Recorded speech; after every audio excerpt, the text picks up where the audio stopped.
उदय, क्या लगता है जब मुख्यमंत्री के रूप में तीसरी बार शपथ लेंगे हेमंत सोरेन, तो अब जो 3-4 महीने बचे हैं उसमें उनके सामने क्या क्या चुनौतियां रहेंगी?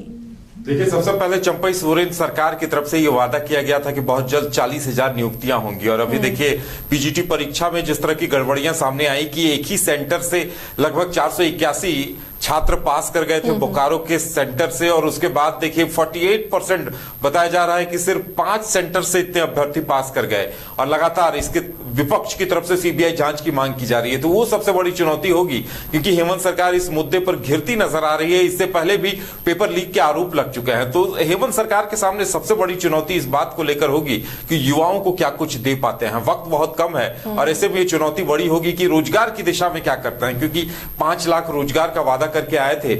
और देखिए पीजीटी अभ्यर्थी अभी आंदोलन कर रहे हैं, सहायक पुलिसकर्मी मोराबादी मैदान में जुटने का सिलसिला शुरू हो गया है। तो कहा जा सकता है कि फिर से गद्दी हाथ में गद्दी पर बैठते ही हेमंत सोरेन को कांटों भरा ताज मिल रहा है और कई बड़ी चुनौतियों से निपटना होगा और तत्काल निपटना होगा। उन्हें सहायक पुलिसकर्मियों का मसला है, पीजीटी अभ्यर्थियों का मसला है और उसके बाद नई नियुक्तियां भी उन्हें करनी है और साथ ही चुनाव की रणनीति भी तैयार करनी है। और अब जितने तोहफों की बातें की गई है, जितने अबुआ स्वास्थ्य योजना हो या फिर गैस सिलेंडर सब्सिडी योजना हो, उन्हें जमीन पर उतारना ये हेमंत सोरेन की सबसे बड़ी चुनौती होगी। और देखिए अभी तो सबसे पहली बड़ी चुनौती ये है कि मंत्रिमंडल का स्वरूप कौन होगा, कांग्रेस की तरफ से कौन कौन मंत्री होंगे। और मुझे लगता है कि अगर बादल पत्र लेख ही नहीं, अगर मंत्री बदले जाते हैं तो कांग्रेस कोटे के सभी मंत्रियों को बदला जाएगा और इसे लेकर कहीं ना कहीं असंतोष जेएमएम के कोटे में भी उभर सकता है, जेएमएम में भी असंतोष दिख सकता है। तो वहां भी अब देखिए चंपई सोरेन मंत्री नहीं रहेंगे, बसंत सोरेन मंत्री रहेंगे, ये तय है।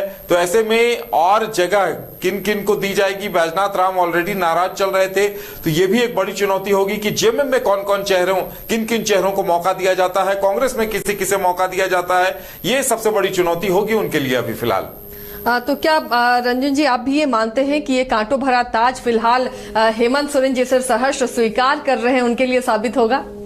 देखिए, कांटों भरा ताज कहना बहुत सही नहीं होगा क्योंकि देखिए ये जो 6 महीने हैं आपको फैसले लेने हैं, जो आपको 2-3 महीने अब बचे हैं उसमें आपको सिर्फ फैसले ही लेने हैं और वो भी सारे फैसले जो है वो ऐसे लेने हैं जो लोगों को पसंद आते हैं। मतलब आपको नियुक्तियों के बारे में घोषणा करनी है कि ये नियुक्ति होगी, ये नियुक्ति होगी, ये नियुक्ति होगी।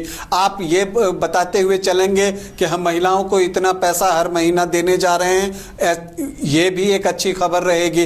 तो जितनी भी, जो मैं कह रहा हूं कि ये जो आखिरी के 2-3 महीने, ये एक नया ट्रेंड भारतीय राजनीति में चल चुका है कि जब भी विधानसभा का चुनाव होना होता है तो जो भी उस प्रदेश की सरकार होती है, अभी महाराष्ट्र में भी आपने इस चीज को देखा, जो अभी बजट आया है वहां पर फ्रीबीज बांटी गई हैं, तो उसी तरह की स्थिति अब है। तो अभी तो सारे आपको वैसे ही फैसले लेने हैं जो जनता को पसंद आते हैं, तो इसलिए इसे बहुत कांटों भरा नहीं कह सकते। दूसरी तरफ मंत्रिमंडल का विस्तार तो मुसीबत का सबब हो सकता है। जी हाँ, वो एक चीज है, लेकिन मैंने इसलिए कहा ना कि यहां पर अब हेमंत सोरेन के मुखिया बनने से एक फायदा ये होगा कि वो जो बोलेंगे उनकी बातों को दूसरे को मानने में कोई बहुत परेशानी नहीं होगी क्योंकि उनका वर्ड ही फाइनल वर्ड होगा। जो उन्होंने कह दिया वो सभी मानेंगे, इसमें कोई संदेह की गुंजाइश ही नहीं है। तो जो उनकी नाराजगी लोगों ने दिखाई थी लोकसभा चुनाव के दौरान जब हेमंत सोरेन जेल में थे, मुझे लगता है कि वैसी परिस्थिति नहीं बनेगी इन सब के बीच जब वो अब एक बार फिर से मुख्यमंत्री बन रहे हैं और बाहर हैं। तो वो जो रिश्ते कुछ खराब हुए थे, चाहे चमरा लिंडा की बात कर लिए, मुझे बार बार लगता है कि चमरा लिंडा से बातचीत होगी और उनका जो निलंबन था उसे जो है फिर वापस लिया जाएगा, उनसे बातचीत का दौर जो है वो चल सकता है, ऐसा मुझे लगता है, जो मैं आकलन कर पा रहा हूं। तो इस तरह के नेताओं को छोड़ना नहीं चाहिए। तो इन सब में हेमंत सोरेन को आगे आना होगा। आप बहुत पीछे रह के ये चीजें नहीं कर सकते। तो एक देखिए, अब चुनाव है तो सभी के लिए चैलेंज तो बड़ा है। अब इसे आप कांटों भरा कह लीजिए या चैलेंज कह लीजिए, तो मुझे लगता है कि कांटों भरा से ज्यादा सही शब्द जो है कि वो चैलेंजिंग है उनके लिए आने वाले 3-4 महीने। और उन चुनौतियों पर वो कितने खरे उतरते हैं वो तो विधानसभा चुनाव का परिणाम आएगा तब पता चलेगा।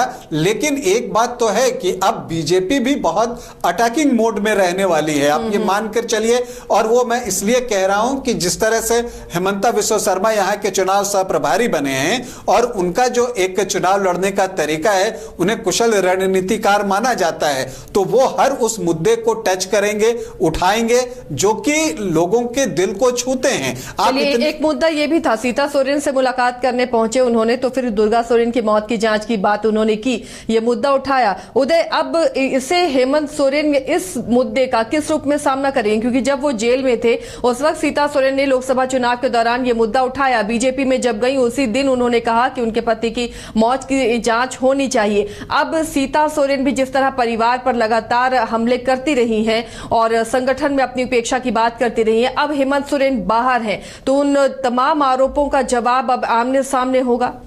देखिए, सीता सोरेन को जितने आरोप लगाने थे वो पहले ही लगा चुकी थी, और अभी जब इस तरह की बातें सामने आएंगी तो वो इससे भी कहीं चुकेंगी नहीं, क्योंकि अब उन्होंने अपना रास्ता अलग कर लिया है और अब उन्हें अपनी बेटी का भविष्य देखना है, अपना सियासी भविष्य देखना है। और जिस तरह हेमंत बिस्वा शर्मा ने मुलाकात की है, ऐसा लगता है कि अब सीता सोरेन और उनकी बेटी दोनों को टिकट दिया जाएगा। तो ऐसे में बीजेपी की रणनीति भी यही होगी कि सीता सोरेन खुद जवाब दे, और इस तरह की जो तमाम चीजें हैं, चाहे वो दुर्गा सोरेन की मौत की जांच का मामला हो या फिर सोरेन परिवार पर कई आरोप लगाने की बातें हो, तो सीता सोरेन उसमें कहीं पीछे हटती हुई दिखाई नहीं देंगी, क्योंकि अब वो रास्ता अलग कर चुकी हैं और उनके लिए अब बीजेपी से अपने लिए भी टिकट चाहिए और अपनी बेटी के लिए भी टिकट चाहिए। तो ये उनकी अब सियासी मजबूरी भी होगी।